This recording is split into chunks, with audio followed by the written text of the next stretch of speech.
Hello and welcome to Life in Tyria, your place for everything Guild Wars 2 that's happened in the past week. My name is of course Jings, and this is a weekly highlights show about everything that's happened in the past week in Guild Wars 2.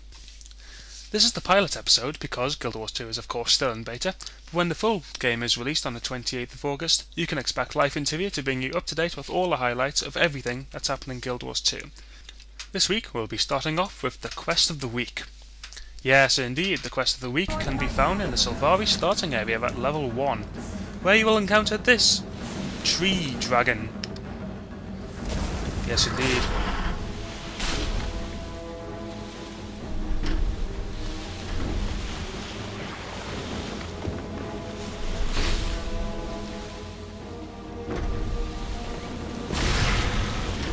Yes, I think it's fair to say he's not particularly happy by our appearance.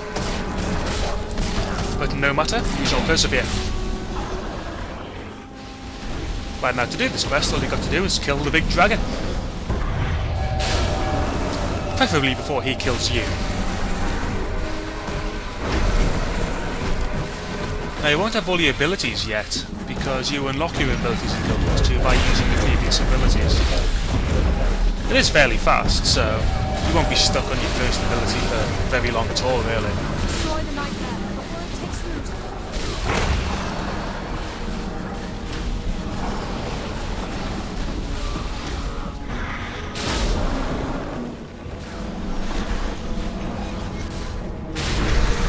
Yes, and if this dragon wasn't quite awesome enough to start with on level 1, he does in fact shoot lasers and can, and will, kill you. You can revive yourself by killing something, that will rally you. Unfortunately this dog seems to have run away. But the rest of the people managed to kill him before I got up. Jings is of course credited team, that is well known, and down he goes.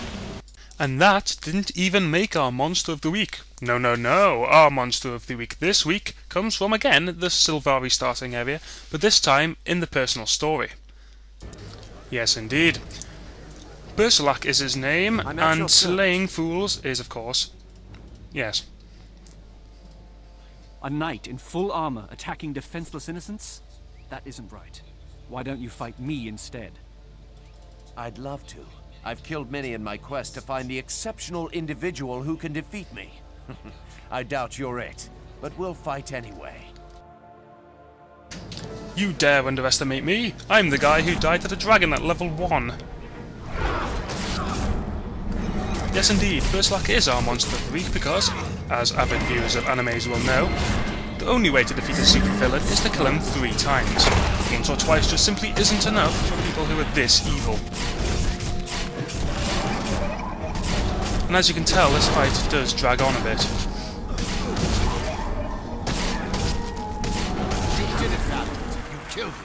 This is where we kill him the first time. But oh no, he has returned!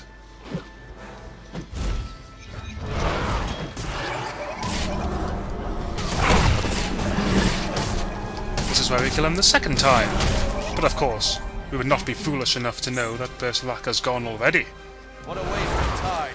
Come slay me once more, Val. No, like any anime supervillain, he must come for the 3rd time and be even more powerful. 3rd time you kill him, you get a brief pause, of course.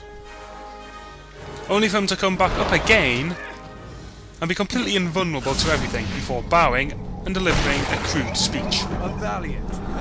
Good try, but you're no match for me, Weed. You did well enough that I'll leave you alive. For now. But I'll be back. The next time we fight, try to make it a real challenge. Or I'll make sure to finish what I started here today. Before he goes back to his lair and skulks in a bush. But Life in Tyria is not all about slaying things, it's also about looking at the particularly interesting forum threads that's happened in the past week. Starting with this particular thread with crash issues, embedded Intel video cards.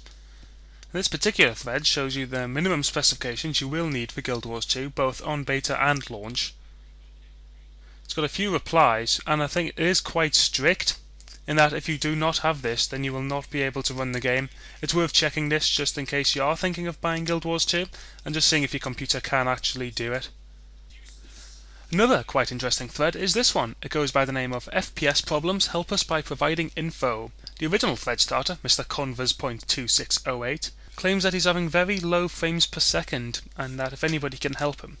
This prompted a response from Regina Buenobra, I think that's how you pronounce it, who's asking the Guild Wars 2 community if they have any good ideas of how to increase your frames per second, then to tell people on this thread. This might be helpful for any of you who are in the beta and are suffering from frames per second issues, aside from perhaps just turning the quality down, that sort of thing. But if that's still not working, then I'd recommend you have a look at this thread. And that's my pick of the litter for the forums. Now we come to the Lore Shark. The Lore Shark this week will be picking on the Sylvari, since I have decided to roll one, and I'll be leaving you with the opening sequence for when you first create a Sylvari. I am Sylvari. 25 years ago, my people first appeared in Tyria. The pale tree flowered, and the firstborn awakened. The dream contains my race's memories. We gain awareness here, and then awaken into the world. The dream fills me with knowledge, and is my connection to others. It is my inspiration, my guiding light. While here, I have discovered my purpose, to face evil and destroy it. Even now, I sense my destiny calling me to awaken. My time is soon. Nature and goodness are under siege. All life hangs in the balance. If Tyria is to survive, it will need us. If we fail, the dream will be consumed by nightmare, and Tyria will wither and die.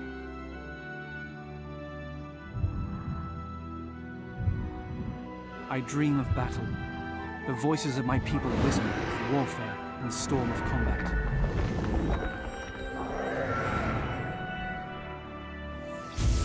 I see a knight in armor, fierce with challenge. He offers me the gift of courage. The dream hints at my future. I see friendly faces, good and noble folk. They need me. I must keep them safe. A devouring force threatens all of Tyria. I will stand against that danger. On this, the eve of my awakening, I feel fire in my blood. And yet I sense darkness approaching. Something intrudes upon the dream. It blocks the path to my awakening.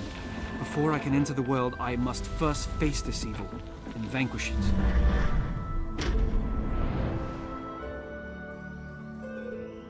I am summoned by the dream.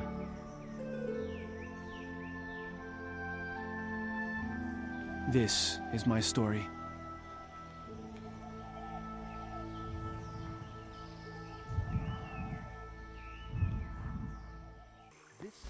Yes, indeed, the Sylvari starting video does give you a brief insight of their lore, but I'll be giving you a bit more in-depth whilst I wander around the Sylvari capital city for a bit, showing you all the wonders and delights that it has. Joking aside though, it is an incredibly pretty city. The Sylvari are omnivorous humanoid plants. Some Sylvari closely resemble humans, with a fey cast to their features, such as tilted eyes and pointed ear tips. Most display plant-like features such as hardwood for bone structure, have foliage and petals for hair, or leaves as vines acting as flesh. Golden sap moves through their veins instead of blood, and pollen shakes off as they move. They are slighter than the average human, about a head shorter and of a slimmer build. While Sylvari can seemingly absorb sunlight to become rejuvenated, they must still eat and drink to survive. Sylvari emerge fully formed from golden fruit pods which grow on the branches of the pale tree. Their gender is selected by the pale tree prior to emergence and is distinguished by the same features as human genders. While Sylvaris are able and do have sex, it is not for reproduction, as Sylvari can be only born from the pale tree. As they are all born from the pale tree, they could be considered from the same family. Their family bond might even be considered stronger than most species, as they share a collective dream and are connected on a basic psychic level as well as a genetic level. It is unknown whether the Sylvari die of old age, as Sylvari have only died through violence, poison or disease so far, and no Sylvari has shown signs of aging. When a Sylvari is harmed, instead of scarring tissue, they heal via tendrils and expanding bark, but heal at the same general rate as humans. Prior to emergence, they share a bond through the pale tree, which they call the Dream of Dreams.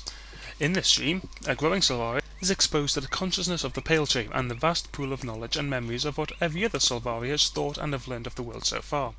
When they emerge, a portion of this knowledge remains with them, including basic wisdom and understanding from the pale tree, and a small fraction of what other Sylvari have seen and experienced, though this rarely includes specific memories. After emergence, the bond of the pale tree is weaker, but it still links all Sylvari and, to an extent, other plants. On rare occasions, twins can emerge from the same pod, and they exhibit a greater empathy towards one another. Sylvari are usually honest, direct, and focused, taking most things at face value, with the dream ensuring that there is so much in common with all Sylvari. Experience is cherished for creating uniqueness between them. They are eager to learn, experience, and to understand. Sylvari morality and ethics are based on those of the Pale Tree. These were formed following the lives of Ronin and Ventari during the early growth of the Pale Tree, and are later written on the Ventari tablet situated at the base of the tree. After emergence, a Sylvari is guided by older Sylvari to understand what they have dreamed and to ensure that they have a clear understanding of the tablet, their history, and the world. Despite the kickstart of knowledge from the dream, they still seem naive, as there are some matters which are beyond their comprehension. Emotions and tact in particular are difficult for them to grasp, so often a Sylvari will state something out loud which should normally be politely avoided. Death as well is not fully understood, but it is viewed as something to be embraced and wholly understood. This creates an acceptance and fascination of death which other races seem to find disturbing. Ronin, a human soldier, found the first seed of the Pale Tree in a cave. On returning home, he discovered his home destroyed and his family killed by the Mursat. He planted the seed on the graves of the family and swore never to fight again. He then formed an unlikely relationship with the centaur Ventari. As the Pale Tree grew, the war between the centaur and the Crichtons became more brutal and fewer listened to Ventari. Before he passed away in 1180 AE, Ventari carved his life lessons on a tablet, which he placed at the base of the tree in the hope that travellers might read it. Over 100 years later, golden fruit formed for the first time on the Pale Tree, and these were the firstborn of the Sylvari. 6 years later, the secondborn were created, and after the secondborn, the Sylvari have continued to sprout from the Pale Tree with an increasing rate. So yes, that was the Sylvari lore. Now normally after the lore shark I would do a Q&A session, but as this is the pilot episode and I haven't gave anybody any warning of it whatsoever, I obviously don't have any questions. So if you do have any questions that are Guild Wars 2 related, feel free to email me. I'll put the email on the video. And yeah, thanks for watching Life in Tyria. My name is Jings, and thanks for watching.